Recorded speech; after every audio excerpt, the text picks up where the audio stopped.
दिखाने वाला नहीं था। हेमंत के लिए ये रिद्धिमा का सबसे क्रूशियल टाइम था और वो इस समय इंडस्ट्री के इन्फ्लुएंशियल लोगों से मिलने की अपॉर्चुनिटी छोड़ सकता था, लेकिन वो इस समय अपनी वाइफ और अपने बच्चे को खतरे में नहीं डाल सकता था। ऑफ कोर्स रिद्धिमा फ्रॉन करने लगी और कहने लगी, मैं कोई मोम की गुड़िया नहीं हूँ। अगर तुमने मुझे इस इवेंट में जाने दिया तो मैं टूटकर बिखर नहीं जाऊंगी। ऐसा कहते हुए वो अपने पेट पर हाथ फेरने लगी और इसके बाद कहने लगी, इसके अलावा उसने हम लोगों को इनवाइट किया है, तो हमें वहां जाकर जरूर देखना चाहिए कि आखिर वो कितनी ज्यादा कैपेबल हो गई है। रिद्धिमा, मुझे लगता है तुम्हें इस समय अपने और अपने बच्चे के बारे में सोचना चाहिए। अगर सिमरन हमारे खिलाफ कोई चाल चलने की नहीं सोच रही है, तब भी हो सकता है कि इस इवेंट में जाकर स्ट्रेस की वजह से तुम्हें प्री मेच्योर लेबर में जाना पड़े, और मैं नहीं चाहता हूँ कि ऐसा कुछ भी हो। मैं तुम्हारी जान को खतरे में नहीं डाल सकता हूँ। तुम्हें मेरी बात समझनी चाहिए। हेमंत ने धीरे से अपनी वाइफ की फीट को सहलाते हुए कहा, तो क्या तुम मुझे बताना चाहती हो कि मैं एक बुजदिल हूँ? तो क्या मैं अब इस लायक भी नहीं रही कि मैं इस पार्टी को अटेंड कर सकूं? तुम मेरे बारे में इतनी गलत राय कैसे रख सकते हो? भला तुमने सोच लिया कि मैं अपनी और अपने बच्चे की जान इस तरह खतरे में डाल दूंगी? ऐसा कहते हुए वो फिर से फ्रॉन करने लगी और उसके चेहरे पर इस समय गुस्सा साफ दिखाई दे रहा था। भला वो सिमरन से कैसे चुपचाप एक बुजदिल की तरह रह सकती थी?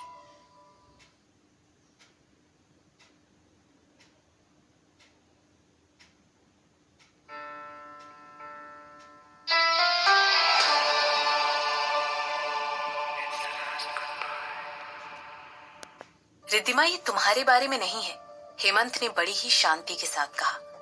ये हमारे बच्चे के लिए है। जैसे ही तुम बच्चे को जन्म दे देती हो, इसके बाद कोई सी भी पार्टी, कोई सा भी इवेंट अटेंड कर सकती हो। मगर अभी तुम अपनी प्रेगनेंसी के क्रूशियल फेज में हो और हम सब यही चाहते हैं कि तुम थोड़ा सा एक्स्ट्रा केयरफुल रहो। तुम अपना थोड़ा सा और ध्यान रखो। ऐसा कहते हुए रिद्धिमा ने तुरंत अपने हाथों को अपने चेस्ट पर क्रॉस करके रख लिया और अपनी माँ की तरफ देखते हुए कहने लगी, मैं कोशिश करूंगी कि पापा को कन्विंस करके ऋत्विक को जल्द से जल्द सीईओ की पोजीशन कंपनी में दिलवा सकूं। मिसेस कपूर इस समय रिद्धिमा पर बहुत ज्यादा डिपेंड करती थी और ये बात उनकी फैमिली में हर किसी को पता थी। शायद यही वजह थी कि वो चाहती थी कि उनकी बेटी उनके हस्बैंड को कन्विंस करने में उनकी मदद करे। हो सकता है अपनी बेटी की बात सुनकर मिस्टर कपूर इस बात के लिए राजी हो जाए। अभी तो बस तीसरे क्वार्टर की शुरुआत ही हुई है और कपूर इंडस्ट्रीज अभी से प्रोग्रेस के कुछ साइंस दिखाने लगी है। मुझे डाउट ही है कि तुम्हारे पिता तुम्हारी इस रिक्वेस्ट को इतनी आसानी से मानेंगे। वो चाहेंगे कि पहले कंपनी अच्छी तरह स्मूथली रन करने लगे और इसके बाद वो इसकी बागडोर किसी के हाथ में दे दे। हेमंत ने समझाते हुए कहा, क्या तुम मुझे बताओगी कि आखिर तुम किसकी साइड पर हो? रिद्धिमा ने उससे पूछते हुए कहा। उसने ये बात मिस नहीं की थी कि उसके हस्बैंड ने सिमरन को उसके नाम से बुलाया था और उसकी मुस्कान के बारे में सोच सोच कर रिद्धिमा को बहुत ज्यादा गुस्सा आ रहा था। इसके बाद वो आगे कहने लगी, वो औरत पहले से शादीशुदा है और मैं शर्त लगाकर कह सकती हूँ कि उसने जरूर किसी बूढ़े इन्फ्लुएंशियल आदमी से शादी की होगी, जो कि उसे उसके इन सब कारनामों में उसका सपोर्ट कर सके। तो इसीलिए तुम अपनी इस बकवास को बंद करो। इसके रिस्पॉन्स में हेमंत ने अपना सर हिलाते हुए अपने मुंह से एक आह निकाली। इसके बाद उसने अपने हाथ अपनी पॉकेट में डालते हुए कहा, मुझे लगता है मुझे काम पर जाने के लिए रेडी हो जाना चाहिए। मैंने अटेंडेंट से कहकर तुम्हारा फेवरेट ब्रेकफास्ट बनवा कर रख दिया है, टाइम से खा लेना। ऐसा कहते हुए वो वहां से निकल गया और रिद्धिमा और उसकी माँ उसे जाते हुए देखने लगे। उसके पास इरिटेट होने की दुनिया की हर वजह थी, मगर उसे अच्छी तरह पता था कि रिद्धिमा की जलन जो कुछ भी अभी हाल फिलहाल में उसकी इनसिक्योरिटीज को बढ़ाने के लिए हुआ था, उस वजह से उसके अलावा उसकी माँ भी उन लोगों के घर रोजाना आया जाया करती थी, जिसकी वजह से उसकी वाइफ और ज्यादा अनकंफर्टेबल हो गई थी। रिद्धिमा हेमंत की पीठ की तरफ घूर कर देखने लगी और इसके बाद अपनी माँ को देखते हुए कहने लगी, सिमरन इस समय बहुत ज्यादा खुश होगी क्योंकि उसे कहीं ना कहीं पता होगा कि उसने मुझे बहुत ज्यादा स्ट्रेस दे दिया है। मुझे उस औरत से नफरत है। रिद्धिमा, मुझे लगता है तुम कुछ ज्यादा ही सोचती हो। तुम्हें अपने हस्बैंड से अच्छी तरह बात करनी चाहिए। मैं देख सकती हूँ कि वो भी काफी थका थका नजर आ रहा है। मिसेस कपूर ने अपनी बेटी के हाथों को सहलाते हुए कहा। इसके बाद वो आगे कहने लगी, मुझे पता है वो तुम्हें बहुत ज्यादा बिगाड़ता है, मगर मैं नहीं चाहती हूँ कि हेमंत की माँ तुम्हें हेमंत को इस तरह से ट्रीट करने के लिए कुछ भी कहे। ऐसा कहते हुए मिसेस कपूर अपनी बेटी को देखकर मुस्कुराने लगी अब क्योंकि सिंघानिया परिवार पूरी तरह से खत्म हो चुका था, इसीलिए कपूर खानदान को बचाने के लिए सिर्फ रायचंद परिवार ही उनका सपोर्ट करके उनके साथ खड़े रह सकती थी। इसके रिस्पॉन्स में रिद्धिमा ने धीरे से अपना सर हिलाते हुए अपनी माँ की बातें सुनी। अगर सच कहा जाए तो उसे भी हेमंत की थकान का एहसास था। वो दिन रात उसकी केयर कर रहा था, मगर फिर भी उसे कहीं ना कहीं ये लग रहा था कि हाल फिलहाल में इंफॉर्मेशन छुपाने के लिए रिद्धिमा का उस पर गुस्सा करना जायज था, क्योंकि कहीं ना कहीं उसे शर्मिंदा करने के लिए वो भी पूरी तरह से जिम्मेदार थी। और जहां तक रिद्धिमा की बात की जाए तो वो बस अपने हस्बैंड को उसके किए की सजा दे रही थी। ऑफ कोर्स इसका मतलब ये नहीं था कि रिद्धिमा जानबूझकर अपनी इरिटेशन को फेक कर रही थी। वो सच में बहुत ज्यादा इरिटेट थी, और ये सब इस वजह से था क्योंकि हर मिनट हर घड़ी उसके दिमाग में सिमरन का वो मुस्कुराता हुआ चेहरा ही घूमता रहता था। और सबसे ज्यादा इरिटेटिंग बात ये थी कि उसका हस्बैंड उसकी हर बात पर हाँ में हाँ मिलाता था। वो अपना सर हिलाता था और उसकी पीठ सहलाने लगता, जैसे कि वो कोई रोबोट हो। भला एक रोबोट से कौन बात करना चाहता है? रिद्धिमा तो नहीं। मगर इसका मतलब ये नहीं था कि रिद्धिमा की इसमें कोई गलती नहीं थी। हाल फिलहाल में वो कुछ ज्यादा ही डिमांडिंग हो गई थी।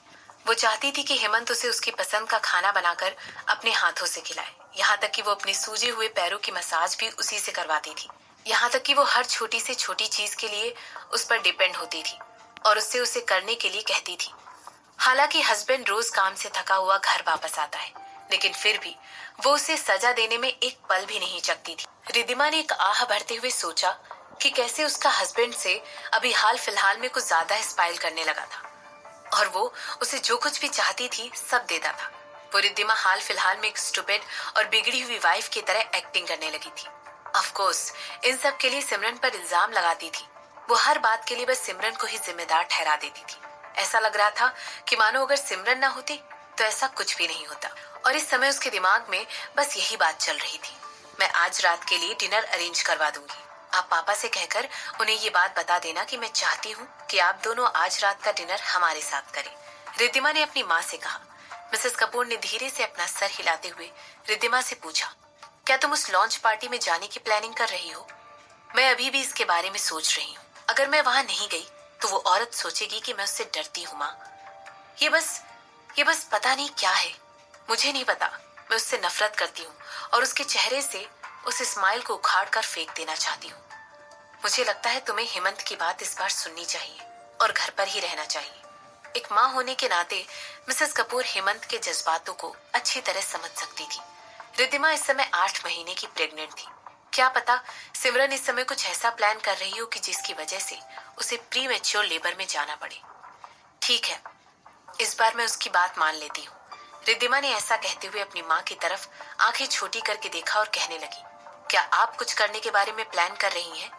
ऑफ कोर्स नहीं। तो क्या तुम सच्ची में अपनी माँ को इसी तरह देखती हो?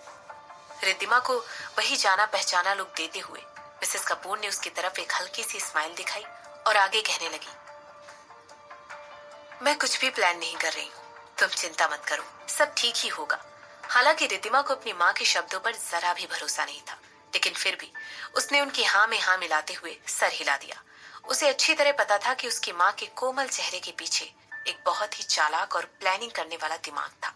उसने खुद अपनी माँ की चालाकियों को आज से पहले कई बार खुद अपनी आंखों से देखा था। इसीलिए उसे अच्छी तरह पता था कि उसकी माँ किस तरह की औरत है। वो अपने मकसद को हासिल करने के लिए किसी को मारने तक के बारे में एक बार भी नहीं सोचेगी। और यही वजह थी कि उसे यकीन था कि उसकी माँ सिमरन के खिलाफ कुछ ना कुछ जरूर प्लान कर रही थी। ऐसा नहीं था कि रिद्धिमा को इस बात से कोई ऑब्जेक्शन था, लेकिन वो चाहती थी कि उसे इस बात की खबर पहले लगे। और वो सही थी। मिसेस कपूर थोड़ी ही देर में सिमरन से मिलने की प्लानिंग कर रही थी।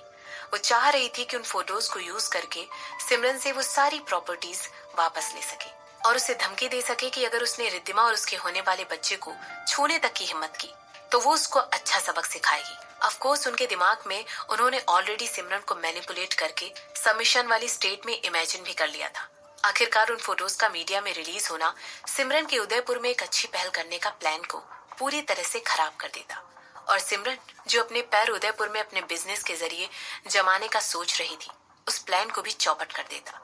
ऐसा सोचते हुए मिसेस कपूर के चेहरे पर एक शैतानी स्माइल आ गई, और उन्हें ये बात नहीं पता थी कि हेमंत की माँ दूर खड़े होकर दोनों माँ बेटी को बड़े ध्यान से कब से देख रही थी। उन दोनों को ये खबर नहीं थी कि वो उन दोनों पर बहुत देर से नजर रखे हुई थी।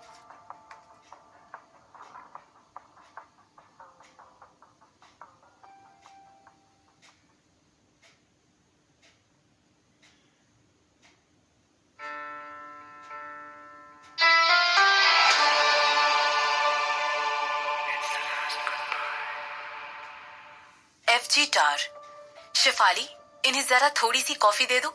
सिमरन ने ऐसा कहते हुए मिसेस कपूर से एक बार भी अपनी नजर नहीं हटाई थी। मैं चाय लेना ज्यादा पसंद करूंगी। गोरियाना टूटी हुई पत्ती की black T please, Mrs Kapoor ने कहा। इस समय उनकी टोन बहुत ही जेंटल थी और उनके चेहरे पर एक मुस्कान थी। जैसे ही उन्होंने नोटिस किया कि शेफाली 1 इंच भी अपनी जगह से नहीं हिली है, वो तुरंत आगे बढ़कर कहने लगी, मैं समझ सकती हूँ कि शायद तुम्हारे पास इस तरह की कोई चाय ना हो, क्योंकि ये बहुत ज्यादा महंगी और रेयर किस्म की है। खैर, इसमें तुम कर भी क्या सकती हो। अगर तुम इसे अफोर्ड नहीं कर सकती हो तो मैं ब्लैक कॉफी ले लूंगी और उसमें चीनी के 2 क्यूब्स डाल देना प्लीज। हालांकि सिमरन अभी भी मिसेस कपूर को घूर कर देख रही थी, जबकि उसका राइट हैंड एक टेबल टॉप पर टैप कर रहा था। मैं, मिसेस कपूर ने ऑकवर्ड तरीके से कहा। इसके बाद वो आगे कहने लगी, मैं तुम्हें ऑफेंड करना नहीं चाहती थी। मुझे बस उस गोरियाना टूटी हुई चाय पत्ती की आदत है जो तुम्हारे फादर यूरोप से लेकर आए थे। मैं माफी मांगना चाहती हूँ। इसके रिस्पॉन्स में सिमरन खिलखिलाकर उनका मजाक उड़ाते हुए हंसने लगी और शेफाली की तरफ मुड़कर देखने लगी। इनके लिए गोरियाना टूटी हुई चाय पत्ती को लेकर आओ। इसके साथ ही इनके लिए हमारा वो अच्छा वाला टी सेट भी लेकर आना।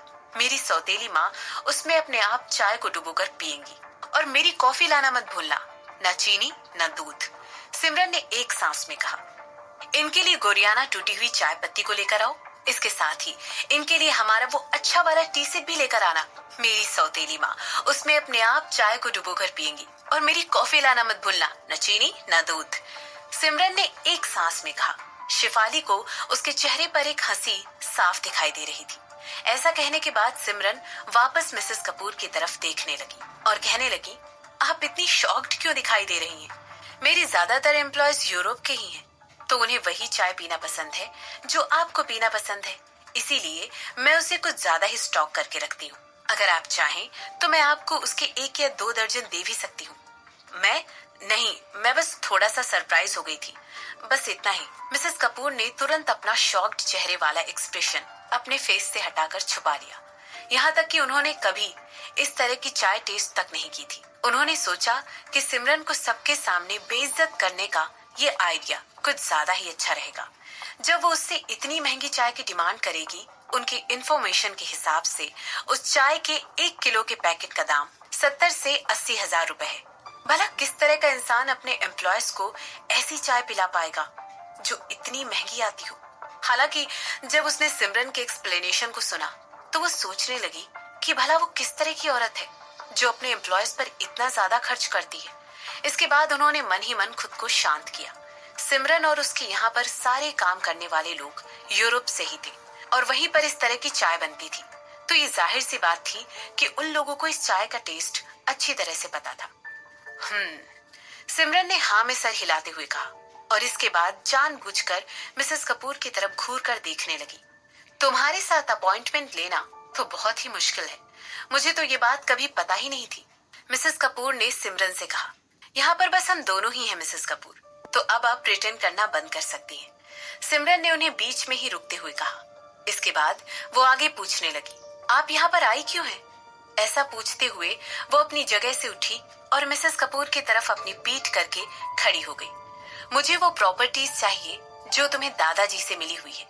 ऐसा कहते हुए मिसेस कपूर सिमरन की तरफ इस तरह देखने लगी जैसे किसी ने बहुत बेरहमी से उनकी पिटाई की हो और आगे कहने लगी, मगर मैंने तुम्हारे पिता को इस बात के लिए कन्विंस कर लिया है कि वो तुम्हें कंपनसेट कर दे, तुम्हारा जो भी करंट स्टेटस है उसके हिसाब से। मुझे पूरा यकीन है कि तुम्हें कुछ भी नहीं चाहिए होगा। और आप मुझे किस चीज से कंपनसेट करने की प्लानिंग कर रही हैं? सिमरन ने अभी भी मिसेस कपूर की तरफ अपनी पीठ करते हुए पूछा। पैसा, हम तुमसे वो प्रॉपर्टीज वापस खरीदना चाहते हैं। अब क्योंकि देखा जाए तो उन पर तुम्हारे पिता का हक है, तो ये बात सही है कि वो तुमसे इन्हें वापस ले ले। तो मिसेस कपूर ने कहा। उनकी बातें सुनकर सिमरन खिलखिलाकर हंस उठी। उसे हंसता हुआ देखकर मिसेस कपूर काफी इरिटेट हो गई और कहने लगी, मेरी बेइज्जती करना बंद करो। मैं अभी भी तुम्हारी स्टेप मदर हूँ। एक्स स्टेप मदर, सिमरन ने उन्हें करेक्ट करते हुए कहा और इसके बाद मुड़कर शिफाली की तरफ देखने लगी। वो एक टी सेट लेकर वहां पर आ रही थी जिसमें तरह तरह की चाय एक स्क्वायर प्लेट में मिसेस कपूर के लिए रखी हुई थी और उसके बाद कहने लगी, आगे बोलिए एक स्टेप मदर, अपने आप को और ज्यादा खोलिए, ये लीजिए। सिमरन ने इशारा करते हुए मिसेस कपूर को चाय पीना शुरू करने के लिए कहा। इसके रिस्पॉन्स में मिसेस कपूर कुछ देर के लिए बस उस सेट को घूरकर देखने लगी और इसके बाद धीरे धीरे अपनी चाय को हिलाने लगी और कहने लगी, तो क्या तुम मेरी छोटी सी रिक्वेस्ट को मानने के लिए तैयार हो? ऐसा पूछते हुए उन्होंने अपनी चाय के कप में गर्म पानी डाला। नहीं, ऐसा कहते हुए सिमरन ने अपनी कॉफी का एक घूंट भरा। उसके इस जवाब को सुनकर मिसेस कपूर रुक गई और उन्होंने अपना सर उठाकर सिमरन की तरफ देखा और पूछने लगी, क्यों? इसकी कोई पर्टिकुलर वजह नहीं है। ऐसा कहते हुए सिमरन अपने कंधे उचकाने लगी। ये प्रॉपर्टीज तुम्हारे फादर के लिए कितनी ज्यादा इंपॉर्टेंट है, ये तुम सोच भी नहीं सकती हो। आखिर तुम मेरे इस ऑफर को ठुकराने की हिम्मत कैसे कर सकती हो? मिसेस कपूर ने सिमरन से पूछा। भला मैं ऐसा क्यों नहीं कर सकती हूँ? ऐसा कहते हुए सिमरन अपनी कॉफी का एक और घूंट भरने लगी और कहने लगी, क्या आप इसे अफोर्ड भी कर सकती हैं? तुम? भले ही कपूर खानदान आज तुम्हारे जितना अमीर ना हो, लेकिन हम इतने गरीब भी नहीं हैं। मुझे पता है तुमने हमारी कंपनी के स्ट्रगल के बारे में पिछले कुछ सालों में जरूर सुना होगा, मगर अब वो सारे स्ट्रगल्स ऑलरेडी खत्म हो चुके हैं और अब कंपनी बहुत अच्छी परफॉर्मेंस कर रही है। तुम्हें अब हमें अंडर एस्टिमेट करना बंद करना चाहिए, मिसेस कपूर ने सिमरन को धमकाते हुए कहा और ऐसा कहते हुए गुस्से से उनकी आंखें पूरी तरह भर चुकी थी। ये ऐसी चीज थी जिसे वो सबसे ज्यादा नापसंद करती थी, किसी के भी जरिए अंडर एस्टिमेट होना, और खास करके तब जब वो पहले उस इंसान को अंडर एस्टिमेट किया करती थी। ओह, सिमरन ने अपनी एक आईब्रो उठाते हुए कहा। इसके बाद वो आगे कहने लगी, तो हम कितने पैसों के बारे में बात कर रहे हैं? क्या तुम्हारे लिए हर चीज बस पैसे से जुड़ी हुई होती है सिमरन? कैसा रहेगा अगर... मिसेस कपूर के शब्दों को सिमरन ने बीच में ही काटते हुए अचानक उनका हाथ पकड़ लिया और उनके चेहरे के सामने घुमाने लगी। इसके बाद सिमरन ने उनसे पूछा, आप यहाँ पर आई और आपने मेरी प्रॉपर्टीज को खरीदने की बात की और फिर आप कहती हैं कि मैं बस पैसों के बारे में सोचती हूँ। मिसेस कपूर, क्या आप... मुझे लगता है शायद आप भ्रम में हैं। ऐसा पूछते वक्त उसकी आंखों में उनके लिए मजाक उड़ाना साफ दिखाई दे रहा था। तुम... मिसेस कपूर ने गुस्से से चिढ़ते हुए कहा, क्या आप अपनी फेमस फैमिली स्पीच दोबारा शुरू करने वाली हैं? सिमरन ने सार्कास्टिकली हंसते हुए पूछा और उसके बाद आगे कहने लगी, आप कुछ खरीदना चाहती थी और फिर आपने पैसों के बारे में बात करने के लिए मना कर दिया, तो ये भला किस तरह का लॉजिक हुआ? मिसेस कपूर सिमरन की तरफ ऐसे देखने लगी जैसे उन्हें उसकी बात पर विश्वास ही ना हो रहा हो। उनके माथे पर नसें तन चुकी थी और वो किसी भी वक्त फट सकती थी, क्योंकि इस समय वो सिमरन को देखकर अपने गुस्से को बढ़ता हुआ महसूस कर सकती थी। उन्होंने तुरंत अपनी मुट्ठी बांधते हुए खून का घूंट पी लिया और इसके बाद जल्दी से अपने सामने रखी हुई चाय पीते हुए, जिसे अभी रखे हुए 2 मिनट भी नहीं हुए थे, सक पकाने लगी। चाय कैसी थी? सिमरन ने पूछा।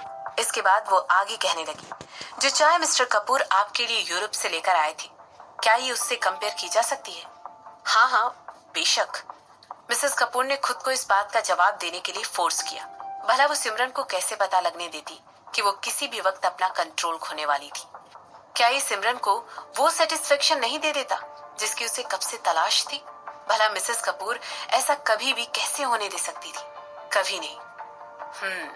सिमरन ने हाँ में सिर हिलाते हुए शिफाली की तरफ देखा, जो मिसेस कपूर के बगल में ही खड़ी हुई थी।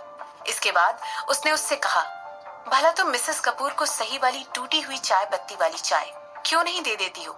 अब क्योंकि वो बूढ़ी हो चुकी है, हो सकता है उनकी आंखें पहले जैसी अच्छी नहीं रही, इसीलिए उन्होंने गलत चाय पत्ती उठाकर अपने कप में डाल दी।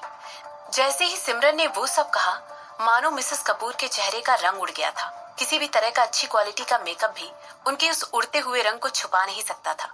ऐसा लग रहा था जैसे उन पर एक ठंडे पानी की बाल्टी अभी अभी डाल दी गई थी। इसके बाद उनके चेहरे का लाल रंग गर्दन तक भी पहुंचने लगा। गुस्से और एम्बैरेसमेंट की वजह से मिसेस कपूर बहुत ज्यादा लाल दिखाई दे रही थी। तुरंत अपनी सीट से उठकर खड़ी हो गई। भला उन्हें कैसे पता नहीं चला कि सिमरन ने उन्हें जानबूझकर गलत चाय चुनने पर मजबूर कर दिया था। यू बिच! ऐसा कहते हुए वो सिमरन की तरफ घूर कर देखने लगी। उनकी आंखों में जो भी कोमलता दिखाई दे रही थी वो सब जा चुकी थी और उसकी जगह उनकी आंखों में गुस्सा दिखाई दे रहा था। सिमरन ने उन्हें जानबूझकर ऐसी चॉइसेस दी थी जिससे वो कंफ्यूज हो जाए। वो चाहती थी कि वो गलत चाय की पत्ती उठा ले और उसे पता चल जाए कि वाकई में उन्होंने उस फेमस टूटी हुई चाय पत्ती का टेस्ट कभी लिया ही नहीं था, जिसकी मांग उन्होंने वहां पर आते के साथ ही की थी। भला सिमरन उनके साथ इस तरह खेल कैसे सकती थी? इसके बाद वो उससे पूछने लगी, ये सब गेम मुझसे कैसी हुई कि तुम मेरी इस तरह बेइज्जती कर सको? तुम कितनी डिसरिस्पेक्टफुल और चाले चलने वाली हो। एम्बैरेस्ड? तुम्हारे कहने का मतलब क्या है?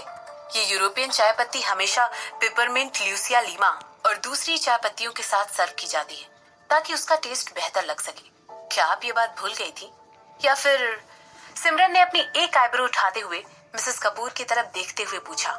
इसके बाद वो आगे पूछने लगी, क्या आपको इस बात का जरा भी अंदाजा नहीं है? क्योंकि आपने इससे पहले इस चाय को कभी टेस्ट ही नहीं किया है। ऐसा कहते हुए सिमरन के लिप्स उठ गए और वो मुस्कुराने लगी। उसके चेहरे पर इनोसेंस ज्यों की त्यों बनी हुई थी। ऐसा लग रहा था मानो इस बात का पता ही ना हो कि आखिर उसने क्या कर दिया था।